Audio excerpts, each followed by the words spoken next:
नमस्कार विद्यार्थियों। BA part third के फर्स्ट पेपर के अंतर्गत हम पिछले व्याख्यानों में अध्ययन कर रहे थे संत थॉमस एक्विनास के विचारों के बारे में। तो हमने पिछली बार उसके लेखन परंपरा में उन्होंने किस तरह से पुस्तकों के माध्यम से, अपने ज्ञान के माध्यम से विश्व समाज को दिया। आज हम थॉमस एक्विनास के कानून संबंधी विचारों का अध्ययन करेंगे। थॉमस एक्विनास के जो कानूनी विचार हैं वे अपने आप में बहुत ही महत्वपूर्ण स्थान रखते हैं।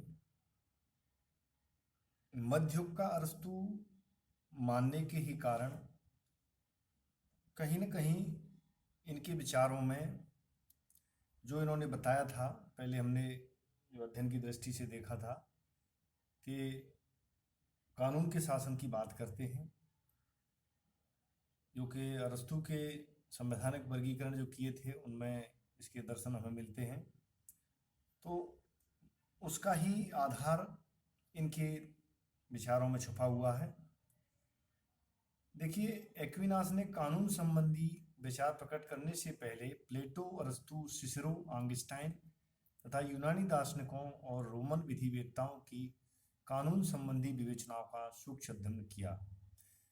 यानी इन्होंने जो सिद्धांत कानून के स्थापना में दिए, उनका जो आदर्श या उनका जो ज्ञानार्जन इन्होंने किया मूल रूप से प्लेटो, अरस्तु, सिसरो, आंगस्टाइन आदि यूनानी दार्शनिकों के आधार पर किया।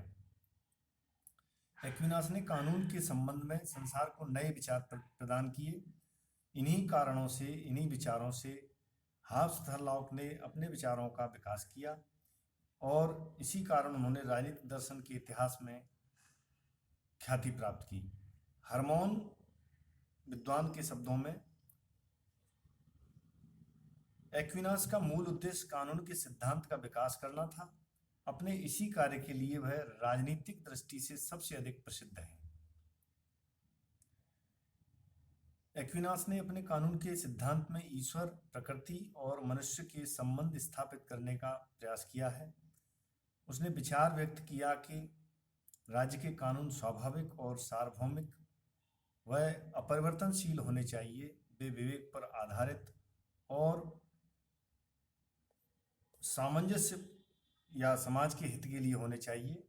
इस संबंध में एक्विनास ने अपनी पुस्तक सुम्मा थियोलॉजिका में लिखा है, कानून सामान्य हित के लिए विवेक के अध्यादेश के अलावा और कुछ भी नहीं है, जो उस व्यक्ति के द्वारा बनाया और जारी किया जाता है जिस पर समुदाय की व्यवस्था का भार होता है।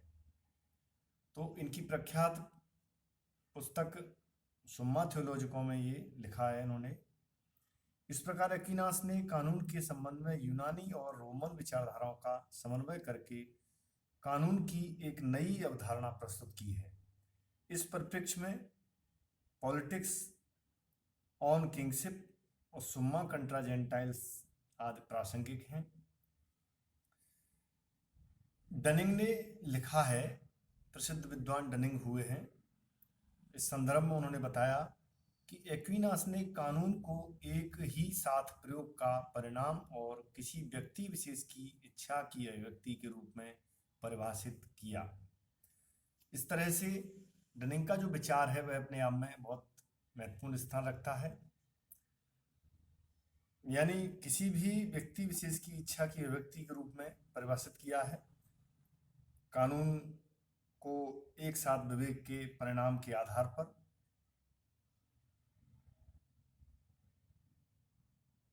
वह वास्तव में यह घोषित करते हैं कि कानून आदेश के बजाय कार्य करने के नियम का उपाय है। तो एक्विनास के इन विचारों में हम देखते हैं कि कानून के आदेश के बजाय कार्य करने के नियम का उपाय बताया गया है। अब है कानून के प्रकार। देखिए, इनके जो कानून संबंधी या लॉ संबंधी जो विचार हैं वे अपने आप में अन्य विचारों से भी मेल खाते हैं, फिर भी इनके जो सैद्धांतिक कानूनी दृष्टि से जो विश्लेषण किए जाते हैं वो अपने आप में अन्य विद्वानों से इनको उस पंक्ति से कुछ अलग भी रखने का प्रयास करते हैं। पहला है इसमें शाश्वत कानून। शाश्वत कानून के बारे में एक्विनास ने जो विचार व्यक्त किया उसके बारे में सेवाइन ने लिखा है, यह दैवीय बुद्धि की शाश्वत योजना है। देखिए, दैवीय बुद्धि की यानी ईश्वर प्रदत्त जो मनुष्य को बुद्धि प्राप्त है उसका ही शाश्वत परिणाम है, जिसके द्वारा संपूर्ण सृष्टि व्यवस्थित होती है, यानी दैवीय बुद्धि के आधार पर। यह विधि मनुष्य की समझ से बाहर है। एक्विनास के अनुसार समस्त सृष्टि, देवता, मानव, पशु, वनस्पति और जड़ पदार्थ शाश्वत कानून के अधीन होते हैं। शाश्वत कानून को अंग्रेजी में एटर्नल लॉ भी बोलते हैं, जो कभी समाप्त न हो। जैसे हम ईश्वर को शाश्वत मानते हैं, भले ही उसको हमने अपनी दृष्टि से प्रत्यक्ष नहीं देखा है, लेकिन फिर भी उसके द्वारा बनाए गए जो नियम हैं, कानून हैं या नियत परिचर्या है, जो भी हम दिनचर्या में देखते हैं, जैसे कि रात्रि होना, दिन का निकलना, सूर्य, चंद्रमा इत्यादि, ग्रह, नक्षत्र, ये सारे कानून का जो प्रावधान बनाते हैं वे अपने आप में इस एटर्नल लॉ के अंतर्गत ही आते हैं, यानी दैवीय बुद्धि के आधार पर ये मूल रूप से आश्रित है। सृष्टि, देवता आदि, पशु, वनस्पति, जड़ पदार्थ शाश्वत कानून के अधीन है। शाश्वत कानून सर्वोच्च विवेक के प्रतीक हैं, यानी विवेक का यहाँ तात्पर्य है कि जो उचित और अनुचित का निर्णय करने की क्षमता रखता हो, रेशनलाइज हो, और जहाँ तक विश्लेषण की दृष्टि से देखा जाए तो वह सकारात्मक प्रभाव को छोड़ता है। उन्हें पूर्ण रूप से न समझ पाने के कारण मनुष्य भाग्य के भरोसे बैठा रहता है। मनुष्य अपनी सीमित बुद्धि के कारण शाश्वत कानूनों को स्पष्ट रूप से नहीं समझ पाता। स्वयं एक्विनास ने लिखा है कि शाश्वत विधि ईश्वर का दैवीय विवेक है, जिसके सभी कार्यों व प्रविधियों का संचालन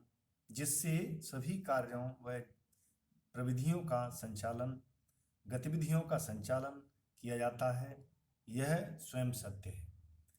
यानी जो एटर्नल लॉ है वह एटर्नल ट्रुथ भी है, यानी पूरी तरह से शाश्वत सत्य है कि जो हमको ईश्वरीय या सृष्टि के माध्यम से दिनचर्या में हमें, जीवन में हमें दिखाई देते हैं, वे अपने आप में शाश्वत कानून के अंतर्गत आते हैं। फिर इसमें है दूसरा प्राकृतिक कानून, नेचुरल लॉ, नैसर्गिक कानून जिसको बोलते हैं, या इसको हम दूसरे शब्दों में प्रकृति द्वारा प्रदत्त, वहाँ ईश्वरीय कानून का था या ईश्वरीय हस्तक्षेप का या ईश्वरीय प्रभाव का था, इसमें प्राकृतिक प्रभाव का परिणाम है। कानून की उत्पत्ति प्रकृति का है, वह शाश्वत कानूनों से ही माना गया है। उनसे अधिक स्पष्ट और बोधगम्य होते हैं, किंतु विशेष काल और स्थिति के लिए भिन्न हो जाते हैं।